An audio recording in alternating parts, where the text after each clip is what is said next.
Microphone দেন। We are very grateful, আপনারা জাতিকে আমাদের কর্মকাণ্ড দেখাচ্ছেন। তো আপনাদের জিনিস আমরা সকলে আলোচনা করে সিদ্ধান্ত নিয়েছি এই জায়গায় ভাই একটু পিছনে থাকি ভাই চ্যানেলে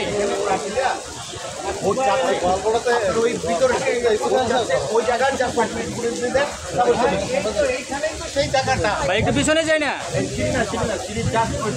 ভাই ওইটুক পর্যন্ত যান না। কিন্তু আমার কথা হচ্ছে 30 মিনিটসের পরে কেউ থাকবে আমাকে যেন কাউকে রিকোয়েস্ট করতে না হয়।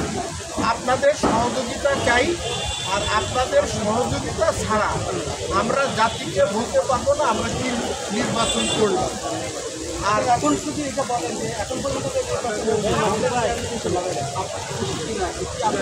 আমি খুশি সকলের আচরণে, এক্সেপ্ট ফিউ এক্সেপশন, তাদেরকে অলরেডি আমরা সরিয়ে দিয়েছি।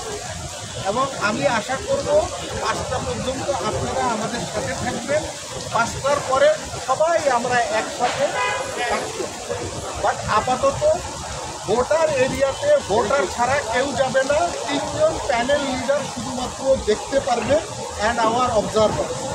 তো আসেন এখানে আপনারা দাঁড়ান, কিন্তু আপনারা ছাড়া কোনো প্যানেল, কোনো ক্যান্ডিডেটের কেউ যদি আপনাদের সাথে আবার মিশা না যায়, প্লিজ ডোন্ট অ্যালাউ দেম। এটা আপনারা ভাই আমি তো সবাই ঠিক আছে।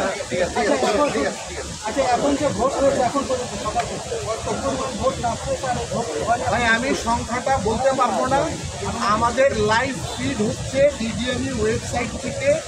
আমাদের ভিতরে অনেকগুলো ক্যামেরা আছে, ওইটা লাইভ টেলিকাস্ট হচ্ছে, ওইখান থেকে আপনারা জানতে পারবেন। এবং ভোটের শেষে তো আমরা সব হিসাব আপনাদেরকে দিব। আপনাদের মাধ্যম ছাড়া আমরা কি জাতিকে জানাতে পারবো? পরিবেশকে আমি এখন পর্যন্ত খুশি না, খুশির উপরে। শুধু কিছু নন ভোটার যাদের এখানে আসার কথা না, তারাই ওখানে জটলা পাঠিয়েছিল। আমাদের পুলিশের সহযোগিতায় আমরা ওইটা রিমুভ করেছি, এবং তাও কি আমাদের জোর করতে হয় নাই, বলার সাথে সাথে তারা চলে গেছে। আমরা জাতিকে একটা উদাহরণ তৈরি করার চেষ্টা করছি। আপনারা হচ্ছেন সেই উদাহরণটা জাতিকে দেখাবেন। আগামীতে নির্বাচন যেন এরকমই হয়। আপনাদের সকলের সহযোগিতা চাই। আর 5টার পরে আপনাদের সাথে গল্প করব, ঠিক আছে? তাহলে আমাদেরকে ভোটার এই প্রার্থীদের এরিয়া পর্যন্ত না, এই যে প্রার্থীরা